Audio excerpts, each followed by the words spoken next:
تسجيلات إمام الزمان تقدم. يا أخوان، نريد أن نضع الورود قبل أن نبدأ في اللقاء مع أخونا جعفر الصادق، فأتمنى أن تفرش الأرض ورود لأخونا أبو مشاري، حتى كذلك أقصد أخونا جعفر، حتى إن شاء الله يعلو المنبر هذه الليلة ويتحفنا إن شاء الله بحديثه عن الرافضة، وكذلك المشوار الذي قضاه من عمره مع الرافضة. فبارك الله فيكم أيها الأحبة، وغفر الله لنا ولكم. طبعا أنا أريد أقول يا أخوان، أريد من الإخوان أخونا أبو محمد معنا الآن. أبو محمد يا أخوان، أبو محمد ارفع يدك، بارك الله فيك. أبو محمد ارفع يدك، بارك الله فيك. ارفع يدك، بارك الله فيك. يا أخوان، الأسئلة ترسل لأخونا أبو محمد. أخونا أبو محمد معنا الآن. شو آخر واحد رافع يده الآن؟ آخر واحد رافع يده الآن. أي سؤال للإخوة الحضور معنا الآن حق طرح الأسئلة. أي شخص لديه سؤال يرسل مباشر لأخونا أبو محمد، وبإذن الله يطرح على أخونا جعفر في هذا اللقاء بإذن الله. طبعا غالبا أيها الأحبة يبدأ اللقاء، أو أي لقاء يبدأ بالسؤال عن البطاقة الشخصية نعم، البطاقة الشخصية لمن نريد اللقاء معه. فالكل يريد أن يعرف ما هي بطاقة أخونا جعفر الشخصية. تسمعني أخوي جعفر؟ بارك الله فيك. أخي جعفر تسمعني؟ أخوي جعفر تسمعني؟ الصوت واضح إن شاء الله. طيب، لك المايك أخي جعفر، والسؤال هو عن بطاقتك الشخصية. لك المايك.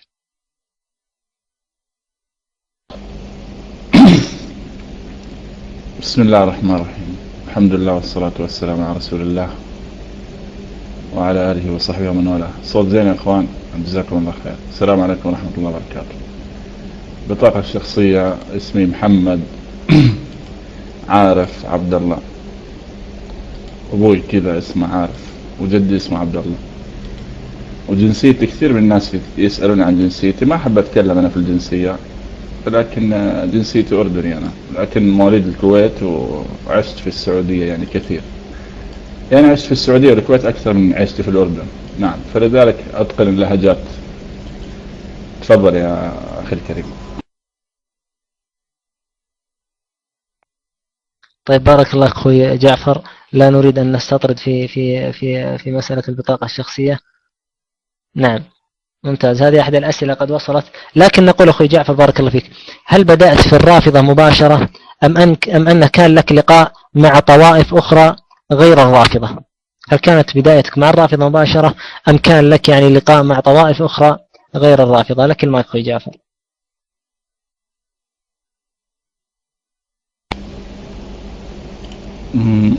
بسم الله الرحمن الرحيم. في البداية منذ الصغر أذكر من وأنا صغير الحمد لله كنت ملتزم أكثر من الآن للأسف فكنت أتحاور في الدين، وكنت مع الشيخ راشد الله رحمه الله إن كان حيا أو ميتا. عارف أخونا الأثري بالكويت، فكان في واحد صفي مسيحي كنت أتكلم مع أتحاور معه في هذا الموضوع.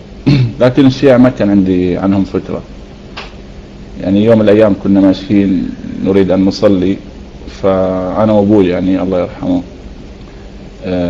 عدينا عن مسجد ورايحين نصلي مجلس ثاني. فسألت يوبا ليش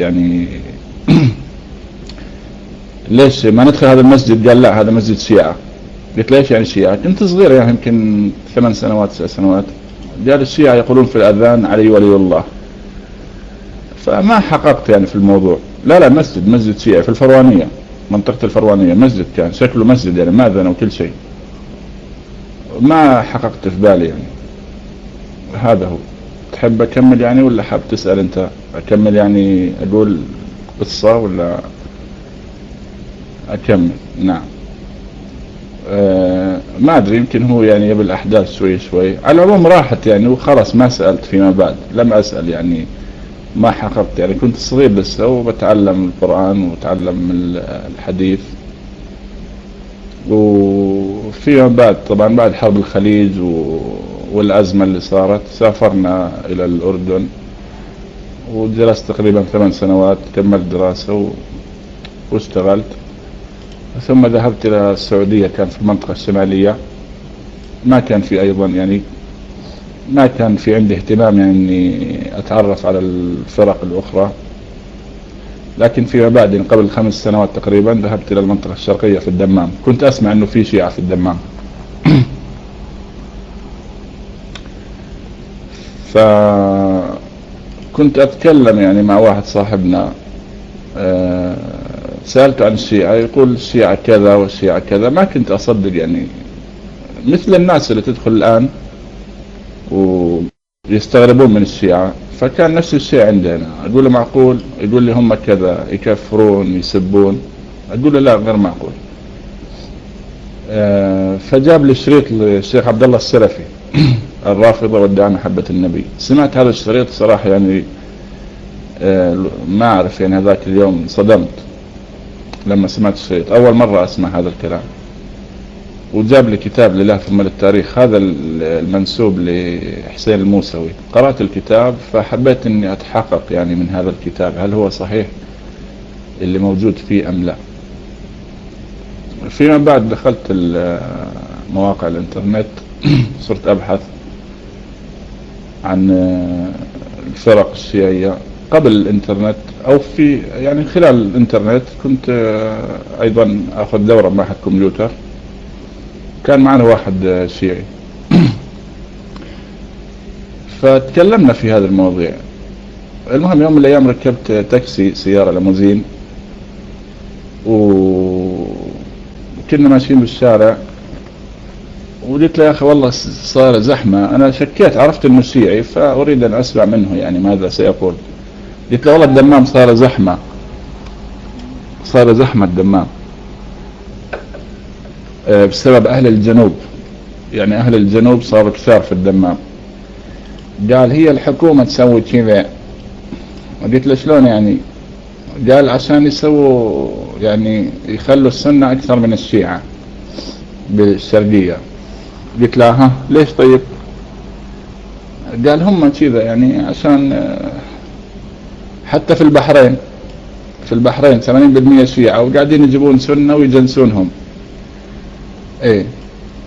قلت له طيب ليش يعني، ايش المشكلة، ايش في، ليش يعني، ليش زعلان انت؟ قال الشيعة ما يبون شيء، بس يطقون عصدورهم وعايشين بسلام، يطقون عصدورهم، بعدين هم يبكون على ابن النبي هذا حفيد رسول الله صلى الله عليه وآله. قلت له زين بسألك سؤال أنا ممكن؟ ليش تلعنوا أنتوا؟ قال لا احنا ما نلعن. قلت له الشرازي يلعن. قال الشرازي مو مرجع. قلت له شلون مو مرجع؟ قال مو مرجعنا. قلت له طيب والثانيين؟ قال لا ما يلعنون. قلت له طيب أنا أبي أصير شيعي، أصير إسماعيلي ولا زيدي ولا شلون يعني، ولا جعفري؟ أنا أحب الإمام جعفر الصادق، لكن هل أنتم فعلا تتبعون جعفر الصادق؟ قال والله أنا بصراحة ما أقدر أجاوبك. أنا أجيبك يوم من الأيام وتقعد ويا شيخ ويجاوبك على كل الأسئلة. وقلت له زين جزاك الله خير، يا ليت والله. قال خلاص. المهم توعدنا في يوم من الأيام. الرجال ما قصر صراحة وجاء وأخذني عنده على البيت. حي الدانة، كان حي الدانة تقريبا كله شيعة اللي يعرف الشرقية. وجاب الشيخ من القطيف، جاء الشيخ قطيفي، السلام عليكم، ومسوي لي نفسه مسكين بريء يعني، معمم عمامة بيضة بس مو سوداء، مو سيد. نعم. طبعا عنده حسينية بالبيت هذا. دخلت الحسينية حاط صورة حسن نصر الشيطان والتبريزي ومحمد باقر الحكيم. ايه.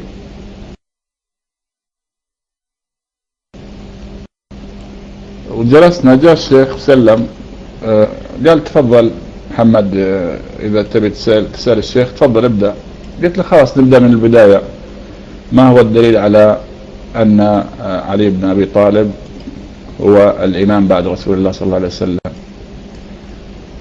فقال إنما وليكم الله ورسوله والذين آمنوا الذين يقيمون الصلاة ويؤتون الزكاة وهم راكعون. قلت له طيب وين؟ طيب ما أنا ما يعني ماني شايف انه وين اسم الامام علي. قال شوف التفاسير، اقرأ التفاسير، كل التفاسير تقول بانها نزلت في الامام علي. قلت له هذه الآية بأي سورة؟ قال يا اما بسورة التوبة يا اما بسورة الانفال. قلت له بالله صحيح معقول؟ قال لي. قلت له في التوبة ولا بالانفال؟ واحدة منهم يعني اعطينا خيار واحد. والله العظيم اقسم بالله هذا الشيخ معمم. قال يا اما بالتوبة يا اما بالانفال. المهم في معاه واحد ميرزا، هذا ميرزا أم سيدة عمره يمكن 15 سنة 16 سنة. قال سورة المائدة شيخنا. قال لا مو المائدة. قال لا المائدة يا شيخنا. قال لا مو المائدة. قال جيب القرآن. جاب القرآن، فتح القرآن، طلعت في سورة المائدة. هذا أول شيء. طيب يا شيخ هذه الآية جمع يعني، والذين آمنوا جمع وليست مفرد. قال إيه أئمة أهل البيت 12. قلت كيف طيب أنت تقول الآية نزلت في علي بن أبي طالب؟ قال إيه نعم، ولكن هو هذه بصيغة يعني تفخيم تعظيم، يعني إنا نحن مثلا الله عز وجل يعظم نفسه إنا نحن نزلنا الذكرى أو إلى غير هذا. طيب قلت له والله ما أدري، حيرتني يعني هي تفخيم في علي ولا في أئمة أهل البيت، يعني اختار واحدة منهم. قال هو حس يعني في تفاسير تقول هكذا وتفاسير تقول هكذا. فكان في يعني حوار، سألته أسئلة كثيرة يعني ماذا تقولون في أم المؤمنين عائشة وعن كسر الضلع؟ قال نعم ربطوا علي بن أبي طالب ورموه. وأيضا عن أم المؤمنين عائشة قلت له ماذا تقولون فيها، هل هي كافرة؟ قال لا خارجية. قلت خارجية يعني كافرة؟ قال لا أنت تقول كافرة، هذا أنت تقول، إحنا ما نقول. قلت له خارجية، أنت في اعتقادك أنها خارجية يعني كافرة كفرت. قال لا أنت تقول كافرة. سبحان الله. يعني استمر الحوار تقريبا ساعة أو ساعة ونص، ما أذكر يعني كلام فاضي، يجيب يعني يعطيني مصادر كتب ليس لها قيمة، كنز العمال وغير ذلك. قال تعال عندي القطيف ووريك الكتب كلها بالمكتبة إن شاء الله. قلت له خير إن شاء الله. فهذا كان أول لقاء مع هذا الشيعي. ففيما بعد يعني استمرت في بحثي في الإنترنت، وحتى إني يعني توسطت للبالتوك. حتى أول شيء قلت له أخوي، هو أخوي يعني علمني على الإنترنت، قلت له أبغى أدخل البالتوك. قال لا ما تقدر تدخل، لازم تصبغ أول شيء. طبعا هو قص علي يعني عشان ما أدخل، هو ما يبيني أدخل، عارفني إذا دخلت ما راح أنام. قال لازم تصبغ أول شيء. هذا في سنة 2008 قبل سنتين وشوي، 2.5 سنة، 2 و10 شهور تقريبا، 3 سنوات يعني أقل شوي. قال لا لازم تصبغ أول شيء. مهم قعدت أدور أحاول، دخلت منتدى أنصار محمد وحاطين الطريقة جزاهم الله خير كيف تدخل البالتوك. دخلت البالتوك، دخلت أول نيكنيم دخلت فيه كان اسمه زين العابدين، وفيما بعد دخلت بنيكنيم جعفر. وكنت دائما أدخل في غرف الرافضة وأحاورهم، حتى المراجعات مرة تهاوشت أنا وياه وهددتني وهددته، في الأخير خاف يعني، أعطيته اسمي وعنواني بالدمام كنت، وخاف بعدين يعني صار يسحب ناعم في الآخر. جبان هذا المراجعات، جبان ترى هذا يا شباب. قلت له أنا بالدمام، تعال بيني وبينك ساعتين، اركب الجسر بس وتكون موجود في الدمام يعني لا تخاف. واحد قال أعطني رقم تليفونك، حطيت رقم تليفوني، ما في أحد اتصل. جبنا يا إخوان والله العظيم، ما في أجمل منهم.